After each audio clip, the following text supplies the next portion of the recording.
শ্রী শ্রী ঠাকুরের রাঙারাতুল চরণে। এতক্ষণ যারা নামামৃত সুধা পান করলেন, তাদের মানব জীবন শ্রেষ্ঠ জীবনের একমাত্র উদ্দেশ্য ঈশ্বর প্রাপ্তি। তা যেন এই জীবনেই সফল হয়, এই কাতর প্রার্থনা। শ্রী শ্রী ঠাকুর বললেন যে আমাদের ৩ রকমের কর্মফল ভোগ করতে হয়। আমরা যা কিছু ভোগ করি তা কৃতকর্মফল, সঞ্চিত কর্মফল এবং প্রারব্ধ কর্মফলের ফল। এই ৩ রকমের কর্মফল আমরা দেখতে পাই না। যেটা এখন করি কর্ম, সেটা হচ্ছে কৃতকর্ম। আর এই কৃতকর্মটাকেই মানুষ সে রুচি পছন্দ তাকে যেন টেনে নিয়ে গিয়ে কাজ করাতে ইচ্ছা প্রকাশ করায়, সেটাই হচ্ছে প্রারব্ধ কর্মফল। আর সঞ্চিত কর্মফল, পূর্বজন্মে আমরা কিছু কিছু কর্মের ফল ভোগ করে নিয়েছি, কিছুটা ভোগ করা হয়নি, আমার আয়ুষ্কাল শেষ হয়ে গেছে, সেটা সঞ্চিত সংস্কার কর্মফল নিয়ে আবার নতুন দেহ ধারণ করেছি। তাই পূর্ব জন্মের সেই সঞ্চিত কর্মফলগুলো ভোগ করতে হবে এই জীবনে। কিরকম? একদিন আচার্যদেব শ্রী শ্রী বরদার কাছে একটি দাদা এসে বললেন যে, বরদা, আমার বাবার গোটা শরীরে একেবারে দুরারোগ্য ব্যাধি, ঘা, বিস্ফোট বেরিয়েছে। এত দুর্গন্ধ, চাকা চাকা হয়ে উঠেছে ঘা। অনেক ডাক্তার দেখালাম, ডাক্তার কিছুই করতে পারছে না। বাবার সেই ঘা এবং দুর্গন্ধ বিগলিত অবস্থা, খুব দুশ্চিন্তায় পড়ে অগত্যায় আপনার কাছে এলাম যে সব সমস্যার সমাধান জানিশিষ্ট প্রতিষ্ঠান ঠাকুর বলেছেন আপনি পারেন আমার বাবাকে বাঁচাতে। শ্রী শ্রী বরদা সেই ছেলেটির দিকে তাকিয়ে দেখলেন অনেকক্ষণ ধরে। তারপরে বললেন, তোমাদের বাড়ি ঢুকতে কিছুটা জায়গা আছে না ফাঁকা? বলে, আজ্ঞে হ্যাঁ আছে। সেই জায়গাটাতে পূব মুখে একটা ঠাকুরের মন্দির করতে পারো? বলে, আজ্ঞে হ্যাঁ পারি। এই মন্দির যত তাড়াতাড়ি কমপ্লিট করতে পারবে তোমার বাবা তত তাড়াতাড়ি সুস্থ হয়ে উঠবেন। তাহলে আর দেরি কেন? একেবারেই প্রণাম করে সেই ছেলেটি বাড়ি গিয়েই মিস্ত্রি দিনে রাতে দুবেলাতেই কাজ চলতে লাগলো, খুব দ্রুত গতিতে। কাজ কমপ্লিট হলো, যেমন যেমন কাজ এগোতে থাকলো তেমন তেমন ঘা শুকোতে থাকলো। কাজ কমপ্লিট হয়ে গেল, মন্দির রং চং করে উদ্বোধন। আর মন্দির যেদিন সৎসঙ্গ দিয়ে উদ্বোধন হলো, সেদিন বাবা পূর্ণ সুস্থ হয়ে সৎসঙ্গে অংশগ্রহণ করলো। আর খুব আড়ম্বরের সঙ্গে সৎসঙ্গ শেষ হওয়ার পরের দিনই বাবাকে সঙ্গে নিয়ে আচার্যদেব শ্রী শ্রী বরদার কাছে হাজির হলেন। আমরা সেদিনও বসে আছি। আবার বরদার কাছে প্রণাম করে সেই দাদাটি বললেন, বরদা, মন্দির কমপ্লিট হয়ে গেছে, বাবাও সুস্থ হয়ে গেছে, বাবাকে সঙ্গে নিয়ে এসেছি আপনার কাছে, এই হচ্ছে আমার বাবা। তখন বরদা মাথা নাড়িয়ে মৃদু হাসলেন, খুব ভালো। পূজ্যপাদ দাদা আমাদের সবাইকে বললেন, সবাই একসঙ্গে হাঁটু গেড়ে জোড়হাত করে বলুন, বাবা আপনি কে? এর কি ব্যাখ্যা আমরা সাধারণ মানুষ বুঝবো কি করে? কোথায় গোটা গায়ে ঘা হলো, দুর্গন্ধযুক্ত, বিগলিত, ডাক্তার ধরতে পারছে না, আপনি কোনো সুচিকিৎসার পরামর্শ না দিয়ে একটা মন্দির তৈরি করতে বললেন।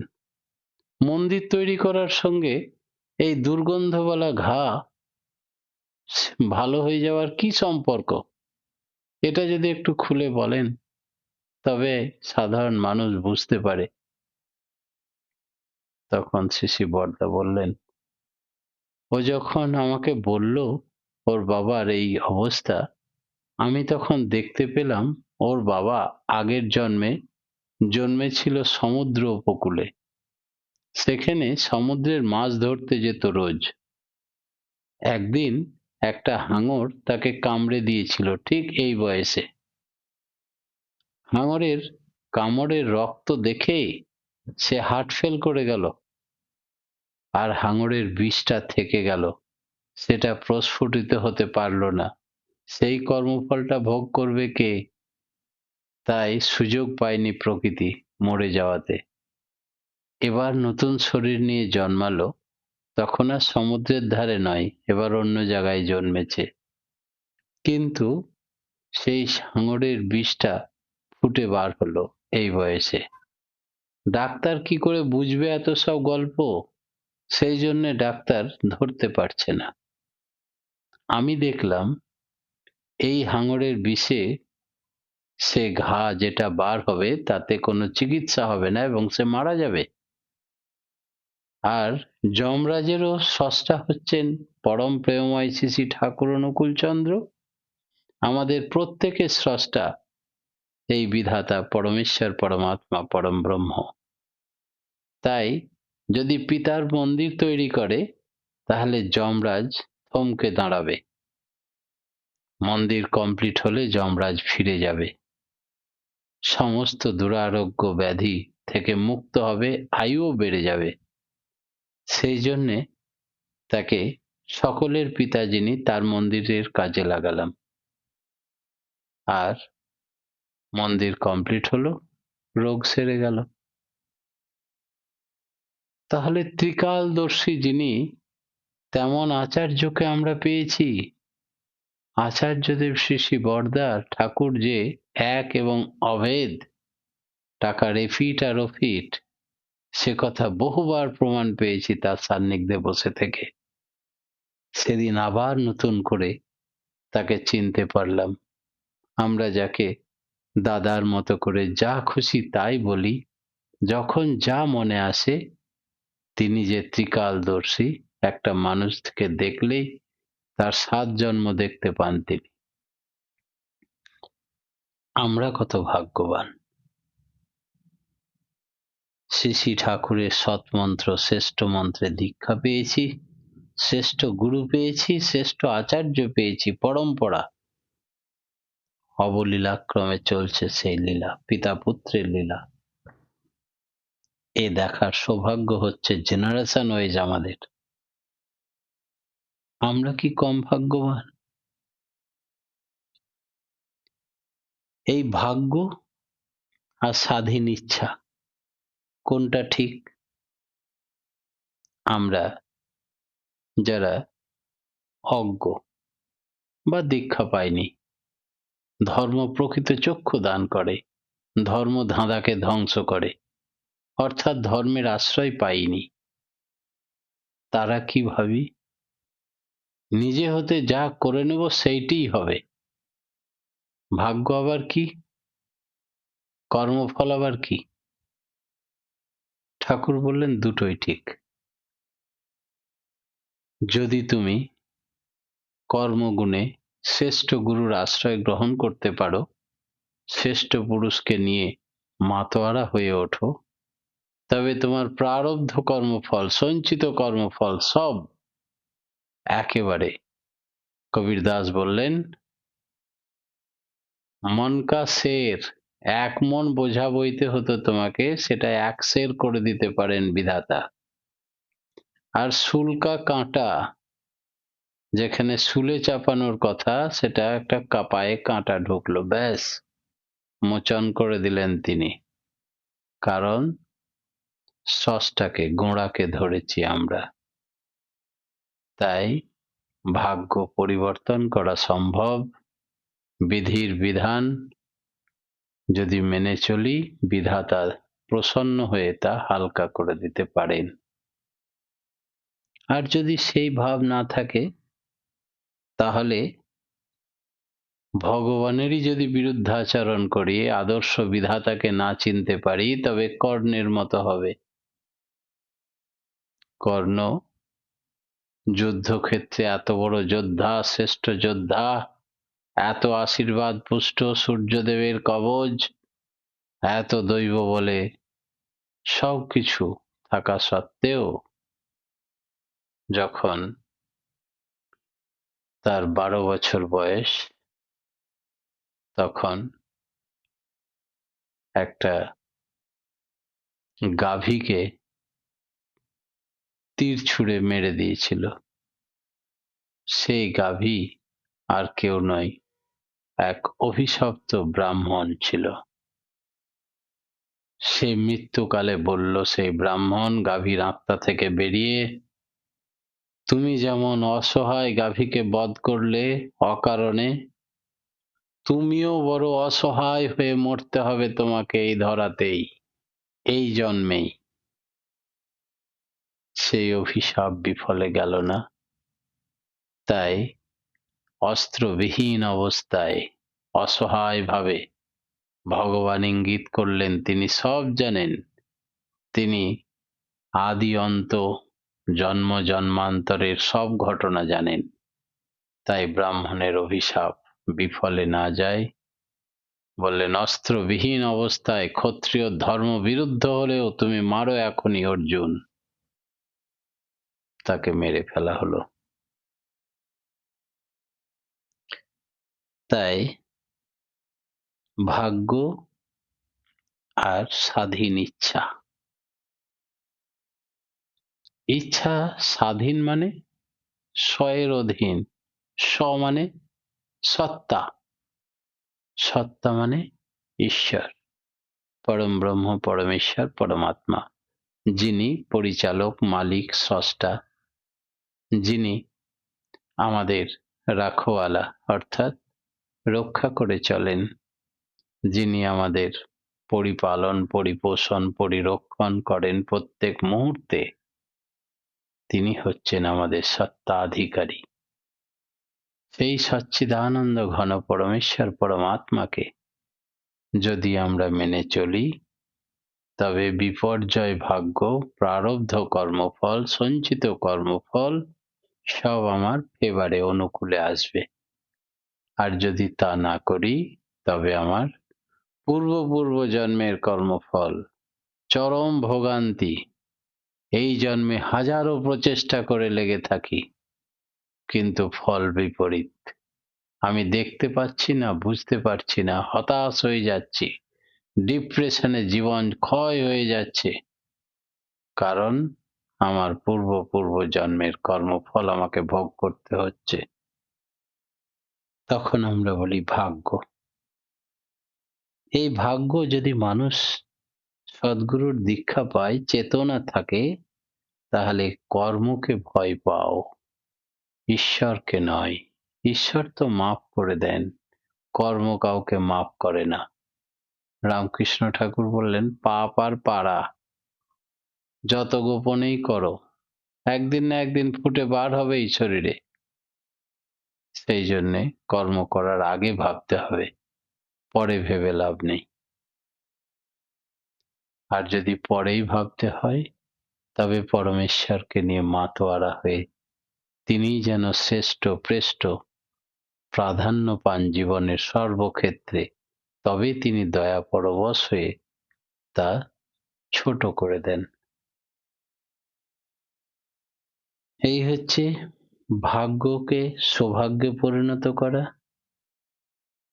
স্বাধীন ইচ্ছাকে স্বতন্ত্র করে তোলার মূল মন্ত্র বা তুক।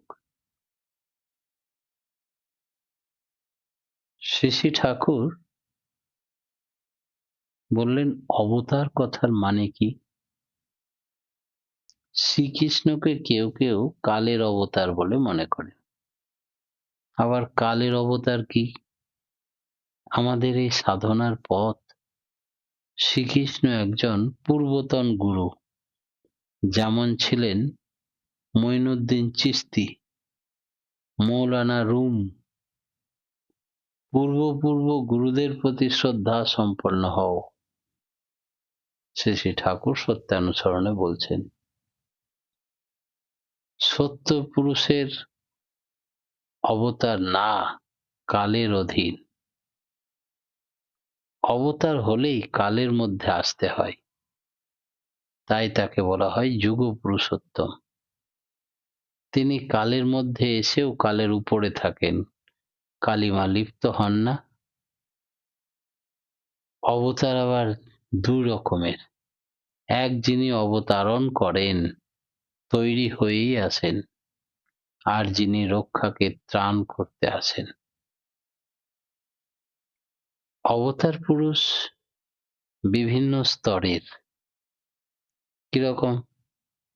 যেমন প্রতিপদের চাঁদ, দ্বিতীয়ার চাঁদ, সপ্তমীর চাঁদ, পূর্ণিমার চাঁদ, একই চাঁদ, কিন্তু একটা করে কলা বাড়তে বা কমতে দেখা যায়। চাঁদ কি সত্যি কলা কম হয় নাকি, বাড়ে নাকি? না না, দৃশ্যত কখনো আমরা পূর্ণ দেখতে পাই, কখনো অর্ধেক দেখতে পাই। এইভাবে আমরা চাঁদকে ব্যাখ্যা করে থাকি। প্রতিপদের চাঁদ, দ্বিতীয়ার চাঁদ, সপ্তমীর চাঁদ, পূর্ণিমার চাঁদ। কিন্তু চাঁদ কখনো খাওয়াও যায় না, গোটাও থাকে না। যেমন চাঁদের আকার তেমনই থাকেন সদা সর্বদাই। আমাদের দৃষ্টি অনুযায়ী আমরা ব্যাখ্যা করি। আমরা দেখি ছোট বড়, through the shade of our ignorance, আমাদের অজ্ঞতার ছায়ার ভেতর দিয়ে। তাই সৎসঙ্গী কারা? যারা দয়ালকে ভালোবাসে, ইন এনি ফর্ম, যে কোনো রকমে, তারাই সৎসঙ্গী। আর যারা সৎসঙ্গী বলে পরিচিত, তারাই ভগবানের প্রিয়। তা কি কখনো ভগবানের প্রিয় হওয়া যায়? নিশ্চয়। Religion may be different, but ধর্ম ইজ এভার ওয়ান। অর্থাৎ দ্বিজাতিকরণ ভিন্ন হতে পারে, কিন্তু ধর্ম চিরদিন এক। সেই জন্য অবতার বা বেত্তা পুরুষরা সব এক।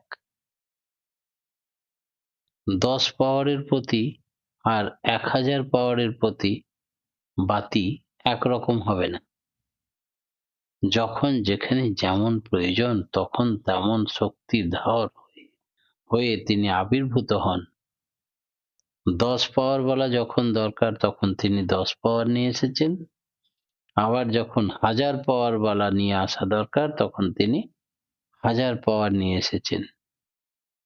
যখন তিনি ভগবান রামচন্দ্র রূপে এলেন ধরাতে, তখন তিনি 7 লেভেলের নাম দান করলেন। আবার দাপরে যখন ভগবান শ্রীকৃষ্ণ রূপে এলেন তখন 14 লেভেলের নাম দান করলেন। আবার কলিযুগে তিনি 18 লেভেলের নাম দান করলেন।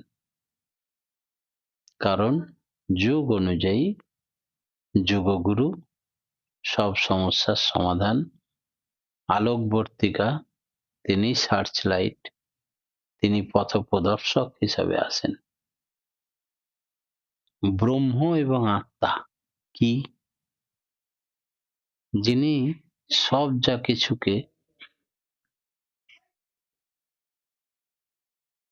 যা কিছুতে বৃদ্ধিপ্রাপ্ত হয়েও নিজে অবিকৃত এবং অপরিবর্তিত থাকেন, তিনি ব্রহ্ম।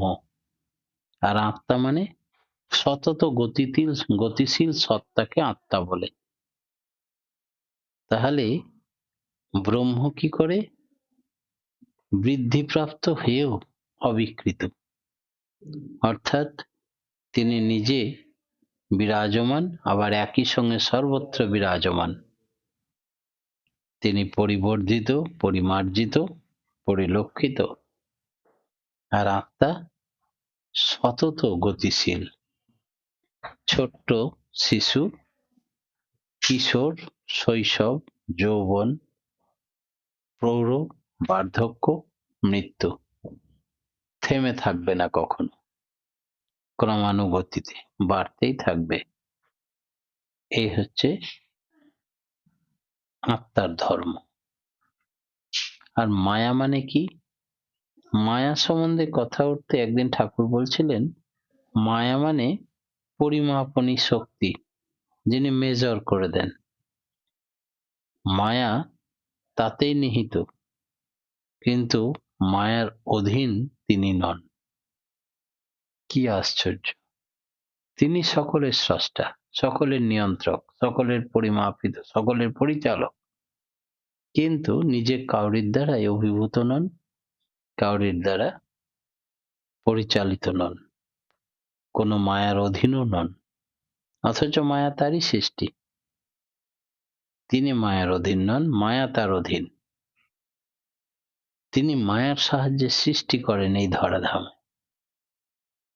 তিনি স্ত্রী পুত্র সম্পর্ক সৃষ্টি করেন এবং মায়া সৃষ্টি করেই তার লীলা তিনি চালিয়ে যাচ্ছেন। লীলা মানে আলিঙ্গন গ্রহণ, এর মূলে আছে মায়া, অবসেশন। স্বয়ংসুত বৃত্তিভি ধ্যান তপস্যায় গতি অস্তি অভিজাত। আমাদের ভিতরেই তিনি দিয়েছেন বৃত্তি প্রবৃত্তি, তাই দিয়ে আমরা জগৎটাকে অনুভব করি, এনজয় করি, উপভোগ করি। কিন্তু এই বৃত্তিগুলির উপর যদি আমাদের আধিপত্য না থাকে, তাহলে এগুলি আমাদের পোষক না হয়ে শোষক হয়ে উঠবে। খুব সুন্দর একটা গল্প বলেছিলেন ঠাকুর রামকৃষ্ণদেব। বললেন, বড় লোকের মেয়ে বিয়ে দিয়েছে। মেয়ে তো ছোট থেকে কাজকর্ম করে না, রাজার মেয়ে, জমিদারের মেয়ে, খুব ধনীর মেয়ে। তাই বিয়ের সময় একজন দাসী সঙ্গে দেয়। সেই দাসী তার রান্না বান্না যাবতীয় ঘরের কাজকর্ম করে দেয়। সেই দাসী সেই রানীমায়ের সঙ্গে শ্বশুর বাড়িতেই থেকে যায়। রানীমা কাজ করেন না, কিন্তু তার দাসী তার হয়ে সব কাজ করে। এই দাসী আমাদেরকে দিয়েছেন ভগবান। কটা? 6টা দাসী দিয়েছেন। আমরা যেহেতু বিশ্বপিতার সন্তান বা কন্যা, তাই আমাদের পরগৃহে পাঠিয়েছেন এই ধরাতে। তাই আমাদের দেখভাল করার জন্য 6টা চাকর পাঠিয়েছেন সঙ্গে। কাম, ক্রোধ, লোভ, মদ, মোহ, মাৎসর্য। আর এই 6টা চাকর আমাদের দাসত্ব করবে বলে পাঠিয়েছেন।